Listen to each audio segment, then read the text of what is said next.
Hey everyone, welcome back for another deep dive. Glad to be here. Today we're going to be talking about tribes, Oh, yeah. how they can change the world, and really how you can change the world using them. Absolutely. Our guide for this is Seth Godin's book, Tribes, We Need You to Lead Us. And it's a book that's just packed with insights about, leadership, about change, Yeah. about creating movements. And, we'll be talking about everything from like the Grateful Dead, Yeah, the deadheads. the like shaking things up at the Pentagon. I love how he kind of brings those two worlds together. It's fascinating to see how tribe building and leadership can be applied across the board, Like, it doesn't matter what industry you're in, what your passion is. Yeah, absolutely. So I think let's start with the basics. What exactly is a tribe, according to Godin?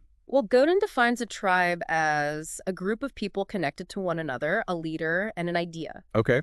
And there's two essential elements that need to be there for a tribe to really exist. Okay. A shared interest and a way to communicate. So, like, think about it as a common thread Okay. that weaves together this diverse tapestry of individuals. And, the internet has kind of supercharged this, right? Mhm. Now you can have these tribes that form around incredibly niche interests, and they can literally span the entire globe. It's not just about physical proximity anymore. It's about finding your people, Exactly. no matter where they are. And this brings us to why leadership is so crucial, especially in today's, rapidly changing world, right? Like, Yeah. old institutions are struggling to keep up.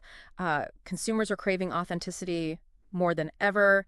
And opportunities for innovation are just exploding everywhere. Yeah, it feels like there's this like void waiting to be filled. Yes. There's this demand for something new, Precisely. something different. And the really exciting part is you don't have to be like the CEO of a Fortune 500 company to lead. Right. Godin argues that every single one of us has the potential to lead a tribe, to make a real impact. And you know what? To find fulfillment in doing so. That's a really empowering thought. I think sometimes we get tripped up, though, thinking that leadership and management are the same thing. Right. And Godin makes a clear distinction between the two. Okay. Managers maintain the status quo. Okay. Leaders challenge it. So managers are following the rules, basically. Yeah, and leaders are creating new ones. It's like that classic I Love Lucy episode. Have you ever seen the one where she and Ethel are at the chocolate factory? Oh, yeah. And they're stuffing chocolates in their mouth? In their blouses? Yeah, in their blouses, yeah. Just like desperately trying to keep up. Yeah, because they can't keep up with the line. Yeah. It's like that, to me, is management, right? It's like, how do we do this the most efficient way? Right. Where leadership's like, how do we like completely change this system? Adaptation. Yeah. Vision. Yeah. Yeah, you're spot on. And, what fuels this vision? Okay. Belief. Okay. Godin calls those who challenge the status quo heretics, and he believes they're the true leaders of today. It's not just about rebelling, though, right? Like, yeah. You really have to believe in something Absolutely. to drive it forward, right? Yeah, yeah. Like Jonathan Ive Yeah. at Apple, Sure. who's like totally revolutionizing design. Yeah. Or Micah Seafree at the Personal Democracy Forum. Right. Who's like using technology to kind of reshape politics. They're not just doing a job, it's a mission for them. Yeah, it's like a calling. Exactly. Fueled by this belief. And the shift in mindset has even transformed the world of marketing. Yeah, instead of pushing products, it's about telling stories. It's Yeah. about like creating experiences. Connecting. Yeah,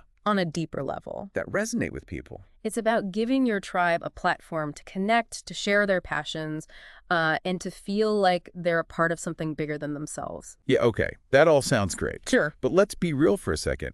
Putting yourself out there, leading a tribe, it can be scary. Oh, yeah. Like, what about that fear of failure? Sure. Fear of judgment, of making a mistake and looking foolish? Yeah. I think that holds a lot of people back. I think you're absolutely right. Fear is a major obstacle. Yeah. But here's the thing. Leaders, they don't let fear paralyze them. Right. They find ways to move forward despite it. Okay. Godin uses a fascinating example from, believe it or not, the Pentagon. The Pentagon. Yeah, there was this researcher there named Thomas Barnett, Okay. and he completely changed the military's thinking on warfare. Okay. I mean, Pentagon seems like the asked place Right. that would be open to new ideas. Exactly. But Barnett, with no official rank or authority, mind you, He managed to lead a tribe within the Pentagon who believed in his ideas. He inspired them, he gave them a voice, and ultimately shifted the entire military strategy. That's wild. Yep. I mean, that really shows you, like, you don't need a fancy title, Nope. To make a difference. Precisely. And that's what's so exciting about this whole concept of tribes, right? It's not about climbing some corporate ladder. It's about finding something you're passionate about and building a community around it. Yeah, absolutely. Speaking of community, one thing that really struck me in the book was this idea that tribes aren't about, like, accumulating stuff. Right. It's not about, like, material possessions or even, like, profits. It's about something much deeper. More lasting. Yeah. You hit the nail on the head. Tribes are about building connections, creating something that transcends the tangible. Okay. A great example is the Acumen Fund. Yeah, I was going to ask you about that. Yeah, it's not just about providing aid. Right. It's about connecting people who want to make a difference and empowering entrepreneurs in developing countries. So it's not about charity, it's about connection. It is. And empowerment. And that speaks to the heart of what makes tribes so powerful, right? They leave behind a legacy of connection and change, not just a pile of products or profit. Okay, so let's say I'm ready. Okay. Like, I want to build my own movement. Sure. What are the key ingredients? Like, how does a movement actually, like, take shape? Well, Godin, he breaks it down into like a clear anatomy, drawing upon Senator Bill Bradley's 3 essential elements. Okay. Number 1, you need a compelling narrative. You need a story that tells people who you are and what future you're striving for. Okay. Number 2, you need connection. That's the glue, right, that binds the leader and the tribe together. And then finally, there has to be something to do. Something to do. Right. Like, you have to, like, channel that energy. Exactly. Kind of thing. Yeah. Like, take Jimmy Wales. Okay. And Wikipedia, right? Yeah. He had this vision for, a free encyclopedia. Right. He built a platform that connected, passionate volunteers, and then he gave them a way to share their knowledge, and boom, they built something extraordinary. It's amazing how a simple idea can, like, blossom into this global movement. Really is. That impacts millions of people. But, you don't have to aim for world domination right out of the gate. Right, yeah. Godin provides a framework for creating what he calls micro movements Okay. that start small. Okay. But they have the potential to grow into something much bigger. So you're saying anyone can start a movement? Absolutely. What would be, like, the first step? Well, he lays out 5 key actions. Okay. Publish a manifesto. Okay. Connect with followers. Okay. Connect those followers with each other. Okay. Focus on enabling change, not making money. Okay. And track your progress publicly. He even outlines 6 principles for building a successful movement. Transparency. A movement bigger than yourself. Focus on growth. Define yourself against the status quo. Exclude outsiders, and build your followers up. Wow, that's a lot to digest. Yeah, it is. But it sounds like a recipe for creating a movement that is not just, like, passionate, Yeah, but also effective, absolutely. and ethical. Yes. But one thing that keeps coming up for me, and maybe we can unpack this a little bit more, Sure. is this idea of positive deviance. It's mentioned a few times in the book, Yeah, but I'm not sure I fully grasped the concept. that's a great point. Yeah, We should definitely dive deeper into that. awesome. I'm all ears. Let's unpack this positive deviance thing Okay, and see how it ties into building a tribe. I'm ready. So positive deviance is really all about recognizing that the solutions to our problems, well, they often already exist within our communities. Yeah. It's about identifying those who are doing things differently Okay. and achieving extraordinary results, even in challenging circumstances. So instead of, like, imposing solutions Right. from the outside, Yeah, we look inward exactly. and we amplify kind of what's already working. It's like finding hidden gems within the tribe itself. You got it. Godin shares this great story about Jerry Sternin, Okay. who was tasked with reducing malnutrition in Vietnam. Okay. Yeah.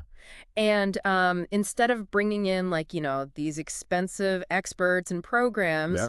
he focused on finding families who were already succeeding in keeping their children healthy. Okay. These were the positive deviants. That's fascinating. So he leveraged kind of the wisdom Yeah. and experience of the community itself. Exactly. So Sternin, he helped these families share their knowledge and techniques with others, and it led to a dramatic improvement in child nutrition. So it's almost like instead of saying this is how you do it, it's like, well, how are you doing it? Yeah, it's like, show me. And let's share that. Yeah, it's a powerful example of how we can unlock incredible change by simply recognizing and supporting those who are already making a difference. Yeah, I love that. It's really highlighting the importance of like looking for those bright spots, like those individuals Yeah. who are like bucking the trend Yeah. and achieving success, even when like everyone else is struggling. Absolutely. And it's not just about identifying them, right? It's about creating a culture where those positive deviants feel empowered to share their insights and inspire others. Right, right. It makes me think about how we often get stuck in like this sheep walking mentality Yeah. where you just kind of blindly follow the rules, do things the way they've always been done. Yeah, Godin sees sheepwalking as a real danger, both for individuals and organizations. Right. It stifles creativity, innovation, and ultimately leads to mediocrity. But isn't there value in following? Like we can't all be leaders all the time. Right. Like how do you know when to lead, when to follow? That's a great question. I mean, there's definitely a time and a place for both. Right. Following can be valuable when you're learning from someone who is, more experienced or knowledgeable. Yeah. But the key is to follow consciously, not blindly. So it's about being an active participant, Yes. even when you're in kind of like a follower role. Yeah. Right. Asking questions, challenging assumptions. Contributing your own unique perspective. Yeah, exactly. Exactly. And Godin encourages us to take ownership of our careers and seek out opportunities to lead, even if it means, breaking the rules or stepping outside of our comfort zones. He reminds us that we rise to the level of our fear, not our incompetence. Right. So if we're constantly playing it safe, Yeah, we're limiting our potential. exactly. We're putting a ceiling on ourselves. Yeah. And this ties back to the importance of being willing to be wrong, Right. I mean, some of the most successful people in history, Steve Jobs, Albert Einstein, even successful pollsters, they were wrong a lot. Right. They had to be wrong. But they didn't let the fear of failure stop them from experimenting, from taking risks, and ultimately making those breakthroughs. It's not about being right. Nope. It's about being willing to learn, to adapt. And to keep iterating until you find a path forward. Yeah, I love that. And that's where the market comes in. Okay. Godin argues that the marketplace rewards those who make a difference. Those who challenge the status quo and bring new ideas to the table. It's funny you mentioned the market, and I immediately thought of like, buying and selling products. Right. But you're talking about something much broader, right? Much broader, yeah. It's about the exchange of ideas, the creation of value, the impact we make on the world. Right, okay. It's about that whole ecosystem of creativity, innovation, and connection. Okay. And Godin argues that, this marketplace is constantly evolving, rewarding those who are adaptable and responsive to change. That makes me think about like the music industry and how they totally like thump Yes. the transition to the digital age. Yeah. He's not like very kind about that. No, he's not. It's a classic example of how clinging to the status quo can be fatal, Right. The music industry was so focused on protecting their old business model, on fighting file sharing and clinging to CDs, that they completely missed the opportunity to connect with their tribes in new and meaningful ways. They could have been building communities. Yes. Online, They could have offered exclusive content, Yeah. created experiences that went beyond just selling albums, Right. but instead they alienated their fans and paved the way for their own demise. Yeah. Yeah. It's a cautionary tale for sure. Yeah, for any industry. For any industry. That's resistant to change. And it highlights the importance of like understanding, I think, the leverage that individuals have now. Yeah. Like one person with a laptop and an internet connection That's all you need. can reach millions of people. Absolutely. Like build a following, create real change. Think about Scott Beale. Okay. Remember, he used Twitter to start this spontaneous party at the SXSW conference. I mean, within minutes, he had a crowd just by harnessing the power of social media to connect with a tribe that was ready to party. Right. It's a small example, but it illustrates how the tools are there, the leverage is there. All that's missing is the willingness to lead. If everyone has this potential to lead, though, Why aren't more people doing it? I think fear is a big factor, Yeah. as we discussed earlier. Right. But there's also this misconception that you need to have, like a certain title or position to be a leader. Right. We think of leadership as something that's like reserved for CEOs or politicians or people with a lot of authority. But Godin challenges that notion. He reminds us that leadership is about taking initiative, about inspiring others, about creating something meaningful, regardless of your job title or your, social status. It makes me think about the Grateful Dead and how they weren't just making music. They were creating an experience, a community. Exactly. They understood that, like, a tribe is more than just a group of fans. Right. It's like a network of interconnected You individuals. amplify each other's passions. Yeah. And that's why it's so important for leaders to focus not just on communicating with the tribe, Yeah. but on helping the tribe communicate with each other. That's where the real magic happens. So it's not just about broadcasting a message. It's about, like, creating a space A dialogue. for dialogue, for connection. Yeah, building a shared sense of purpose. Yeah. And that's where, tools like blogs and Twitter and Facebook come in. Right. Exactly. They're not just platforms for broadcasting. They're platforms for conversation, for building relationships, for fostering that sense of belonging. And it's interesting, Godin says that the most important tribes aren't necessarily the biggest ones. Right. Like sometimes the smaller, more tightly knit tribes. Yeah, the quality of the connection. Yeah, are the ones that have the most impact. Exactly. He uses the example of the TED conference, which draws a relatively small but incredibly influential group of people from all walks of life. Mm. They're connected by this shared passion for ideas, for innovation, for making a difference in the world. And their influence far exceeds their numbers because of the depth of their connections and the power of their ideas. So it's not about having millions of followers. No. It's about building a tribe of true believers. Exactly. People who are really invested in your vision. Who are willing to contribute their own energy and ideas. Yeah.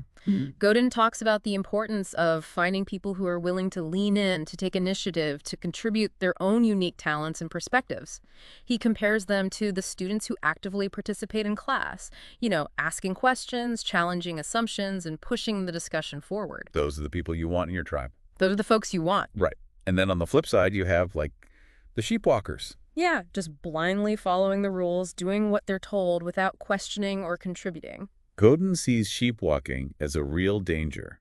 Both for individuals and for organizations. Yeah. It stifles creativity, innovation, and ultimately it leads to mediocrity. Yeah. He challenges us to be more than just passive followers, to take ownership of our careers, to seek out opportunities to lead, even if it means breaking the rules. And he urges those who hire and manage others to create environments that encourage initiative, reward risk-taking, and celebrate those who dare to be different. Yeah, he talks about this concept of permeability, how organizations are becoming more open to ideas and influence from the outside world, from the edges. Right. Right? It's a shift away from those rigid hierarchies of the past where information flowed in one direction, from the top down. Right. Now, the most successful organizations are the ones that are open to ideas from anywhere, from anyone who has the passion and the courage to share them. And it's not just about these grand ideas or sweeping changes, right? Right. Sometimes it's the small acts of initiative, the willingness to kind of lean in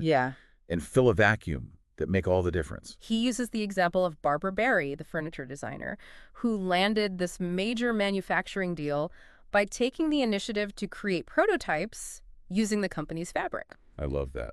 She didn't wait for permission. She saw an opportunity and she took it. Yeah. And those small acts of leadership can have a ripple effect, inspiring others to step up, to contribute, to break out of that sheepwalking mentality. Yeah, it's a reminder that leadership isn't about titles or positions. It's about a mindset. It's a choice. Yeah. A willingness to take action, to make things happen. Yeah, you got it. Yeah. And speaking of mindset, I think it's important to acknowledge that this whole leadership journey can be challenging. Oh, yeah. It's easy to get stuck in the day-to-day grind, to lose sight of the bigger picture, to let cynicism and fear kind of chip away at our hope for change. Yeah, it's like we're constantly bombarded with negativity. It's hard to stay, optimistic. It is. Especially when you're trying to make a difference in the world. Godin addresses this head-on. He argues that cynicism is a lousy strategy. Okay. And that hope, when combined with a concrete vision and a plan of action, is a powerful force for good. So it's not about ignoring the challenges Right. or pretending everything is rosy. Right. It's about choosing to believe that change is possible Yes, and then taking action to make it happen. exactly. He reminds us that even in the face of overwhelming challenges, there are always opportunities for leadership, for making a difference. Yeah. And this brings us back to the importance of being willing to be wrong, Yes. of embracing failure as part of the process. He points to examples like Steve Jobs, Right. who had his fair share of flops along the way to becoming a tech icon. Right. It's a reminder that the path to success is rarely a straight line. It's full of twists and turns, setbacks, disappointments.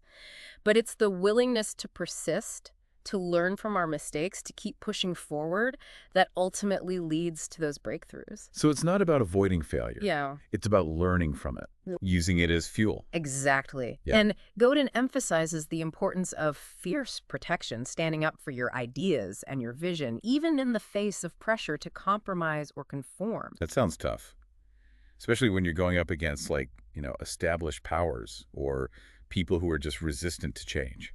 It can be. He uses the example of Matt Groening, Okay. the creator of The Simpsons, Yeah. who resisted pressure from studio executives to include excessive product placement in The Simpsons movie. Wait, really? That's interesting because The Simpsons is known for being satirical Exactly. about consumerism. Yeah. I could see how that would feel like a betrayal. Absolutely, of his vision. Yeah. He knew that it would compromise the integrity of his work and the trust that he had built with his audience. It's a reminder that sometimes saying no is just as important as saying yes. Right. It's about having the courage to stand up for what you believe in, even when it's difficult, even when it means going against the grain. That takes guts. But I think it also speaks to the importance of authenticity, Totally. People can spot a fake From a mile away? from a mile away. Yeah. You have to believe in what you're doing. You do. For people to trust you, follow you. Yeah, Godin talks about the power of belief not just in yourself, Right. but in your tribe, in your mission. Yes, you. And he reminds us that true leaders aren't motivated by ego or personal gain. Right. They're driven by a desire to serve their tribe, to make a difference in the world. That makes me think about all those people who are quietly making a difference in their communities. Yeah. Like teachers, Volunteers. volunteers, activists, Yeah. people who are leading without even realizing it. You're right. Leadership is all around us if we know where to look for it. Right. And it's not always about leading from the front. Right. Sometimes the most effective leaders are the ones who empower others to lead, who step back and create space for the tribe to thrive. It's not about being the loudest voice in the room. Nope. It's about creating a space where everyone feels empowered to contribute. Share their ideas. Yeah. He uses the example of Jimmy Wales in Wikipedia, where he created a platform for this tribe of volunteer editors to build the world's largest encyclopedia. His leadership was about enabling and empowering, not dictating or controlling. That's a really powerful example of how leadership can take many forms. It really can. It's not always about being the boss, the CEO. Yeah. It's about finding your unique way Yeah. to make a difference. To make an impact. But I think a lot of people struggle with that balance, between leading Yeah. and stepping back. How do you know when to take charge Yeah. and when to give others the reins? That's a great question, and I think it really depends on the situation. Sometimes you need to step up and be the voice of the tribe, to provide direction and guidance. But other times, the best thing you can do is to create a space where others can shine, to empower them to take ownership and lead their own initiatives. So it's about being adaptable, Absolutely. reading the room, Reading the room. understanding what the tribe needs Yeah, at any given moment. in that moment. And it's about being willing to let go of control, to trust that the tribe is capable of amazing things when they're given the freedom to create and collaborate. This makes me think back to what we were talking about earlier, Okay. the positive deviance thing. Yeah, I'm starting to see how it all connects. it does. It does. By empowering others to lead, we're creating an environment where positive deviance can actually flourish. You're absolutely right. Godin believes that managers often try to stamp out deviance to enforce conformity. Right. But leaders They see deviance as a source of innovation, of creativity, of new ideas. Right. They understand that the best solutions often come from those who are willing to think differently, to challenge the status quo, and to experiment with new approaches. So instead of trying to, like, control everything, Yeah. we should be creating a space where people feel safe to experiment, Abs. to take risks, to, like, push the boundaries. And that's how we unlock the true potential of a tribe, by embracing diversity, fostering creativity, and empowering everyone to contribute their unique talents and perspectives. That's such a powerful message. It really, like, shifts the way we think about leadership, Yeah. community, Yeah. and, like, our own potential to make a difference. But let's be honest, it's not always easy to be the positive deviant, to be the one who stands out from the crowd, It's not easy. to challenge the status quo. You're right. That can be really hard. It can be incredibly challenging, especially when you're facing resistance from those who are comfortable with the way things are. Right, and Godin calls these forces the balloon factory workers, right? Yes, those who are content with mediocrity, who fear change and innovation. It's like the opposite of the heretics that Right. we were talking about before. They represent the forces of stagnation and conformity. And Godin argues that the only way to overcome these forces is to be the unicorn, to be bold, to be different, to create something that's so remarkable that it can't be ignored. It's like saying, don't be another generic balloon, be the magical unicorn that stands out from the crowd. Exactly. It's about having the courage to be different, to challenge the status quo, and to create something truly extraordinary. So it sounds like building and leading a tribe requires this delicate balance, like confidence, but also humility, Right. persistence, Adaptability. adaptability, a willingness to lead. And a willingness to step back. Yeah, you're absolutely right. It's not a one-size-fits-all approach. It's not. It's about finding your own unique style of leadership, Right. trusting your instincts. Being open to the possibility of making mistakes along the way. Yeah. What if you find yourself in a tribe, though, that's resistant to change? Right. Like that's stuck in the status quo. Yeah, Godin argues that sometimes it's okay to walk away, Okay. to find a new tribe that's more aligned with your values and your vision. So it's not about like abandoning your commitments No, not at all. or burning bridges, No. but it's about recognizing when a tribe is no longer serving its purpose. Exactly. When it's become more about preserving the past than building the future. Yeah, so it's not about being disloyal. It's about being true to yourself, Yes. to your vision. And if a tribe is no longer nurturing your growth or supporting your goals, it might be time to move on and find a community that better aligns with your values. Sometimes the most courageous act of leadership is to walk away It is. and find a new place. To create something new. Yeah, where your energy, your ideas And truly make a difference. can actually make a difference. That's a powerful thought. It reminds us that, like, we have the power to choose our tribes, We do. to shape our communities. And to create the kind of world that we want to live in. But I think it's important to acknowledge that this whole journey can feel daunting, Oh, yeah. especially when you're first starting out. So what advice would you give to someone who's feeling overwhelmed or unsure of where to begin? That's a great question. And I think the most important thing is to start small. Yeah. You don't have to have this grand vision or a massive following right out of the gate. Nope. Just find something you're passionate about. Yeah. Connect with a few like-minded people and start taking action. Action is key. It's about focusing on those authentic connections, one person at a time, letting the movement grow organically. Organically, yeah. And Godin reminds us that the most important tribe you'll ever lead is yourself. Oh, yeah. You have to be your own biggest cheerleader, your own most trusted advisor. It's so easy to, like, get caught up in seeking external validation, It is. waiting for permission to lead. Yeah. But ultimately, it comes down to trusting our own instincts Mm-hmm. and having the courage to take that first step. You got it. And once you take that first step, the universe tends to conspire to help you along the way. You start Right. to attract the right people, the right resources, the right opportunities. It's like the saying, leap in the net will appear. That's such a great way to put it. It's about having faith in the process. Yeah. Trusting that the universe will support us Yeah. when we're aligned with our purpose Yes, and taking action towards our goals. absolutely. And speaking of goals, I think it's important to acknowledge that not every tribe needs to aim for world domination. Sometimes the most meaningful impact happens on a smaller scale. Right. It's easy to get caught up in the idea of building a massive movement, but like sometimes the most fulfilling work happens in our own families, Mm. our workplaces, our communities. Exactly. Think about the impact you can have by simply being a positive force in your own circle of influence, by inspiring your colleagues, mentoring your friends, or volunteering in your community. You can create a ripple effect that extends far beyond your immediate surroundings. So it's not just about building a tribe, it's about being a tribe builder, It is. fostering connection, inspiring positive change wherever we go. You got it. And sometimes, the smallest acts of leadership can have the biggest impact. It's about those everyday moments of courage, kindness, and inspiration that can truly make a difference in the world. And this brings us back to that concept of positive deviance, right? It I'm does. starting to see how it's not just like a theory, it's a way of life. Exactly. It's about being willing to step outside of the norm, to challenge the status quo, and to create something new and beautiful, even in the smallest of ways.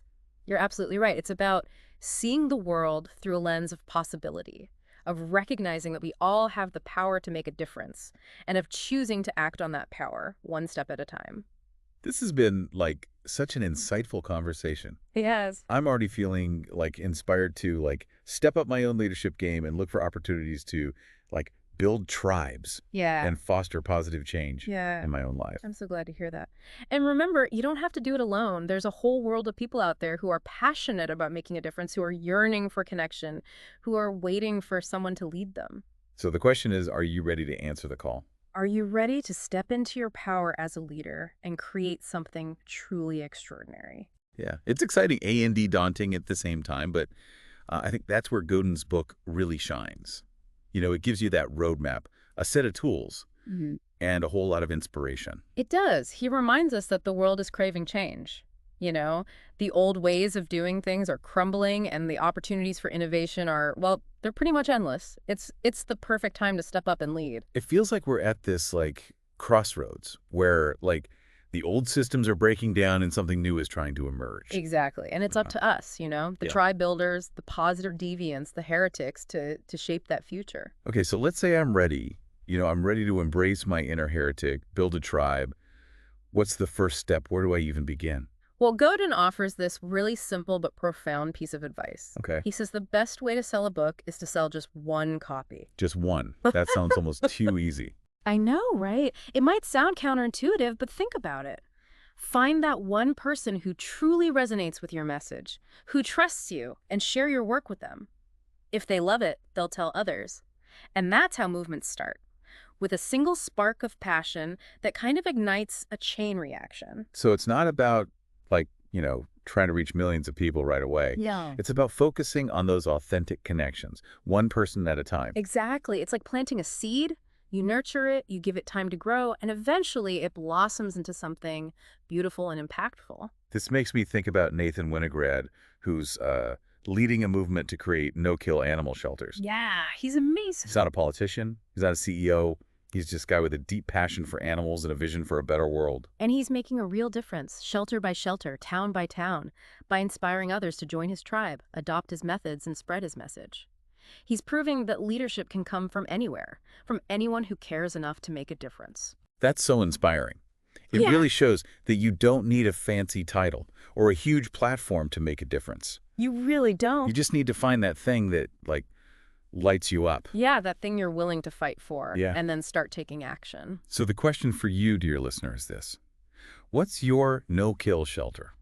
What's that thing that you care about so deeply that you're willing to build a tribe around it, to create a movement? It could be anything, like improving your workplace, Yeah. supporting a cause you believe in, making your community a better place. The point is to find that thing that ignites your passion and then take action. Don't wait for permission. Don't wait for approval. Don't wait for the perfect moment. The moment is now. Exactly. This has been such an incredible deep dive. It feels like we've covered so much ground, from the basics of tribe building to the nuances of leadership and the importance of embracing change. We have. We've explored the power of belief, the courage to challenge the status quo, and the importance of building those genuine connections. But most importantly, I think, we've learned that leadership is not a title. It's a choice. It is. It's a choice to step up, to take action, to make a difference in the world. And that choice is available to each and every one of us. So as we wrap up this episode, we want to leave you with a challenge. What's that one small step you can take today to lean in, back off, or create motion? It doesn't have to be a grand gesture. It could be starting a conversation, sharing an idea, or connecting two people who might benefit from knowing each other. The point is to take action, to plant that seed and watch it grow. And remember, the world is changing whether we like it or not. The old rules are breaking down, the status quo is being challenged, and the opportunities for innovation are endless. It's an exciting time to be alive, a time when anyone with a vision and the courage to lead can make a real difference. So don't wait for permission. Don't wait for approval. Don't wait for the perfect moment. The moment is now. The leader is you. Go out there and build your tribe. Make some noise. Change the world. That's it for our deep dive into Seth Godin's Tribes. Would hope you found it insightful, inspiring, and maybe even a little bit challenging. Until next time, keep learning, keep questioning, and keep leading.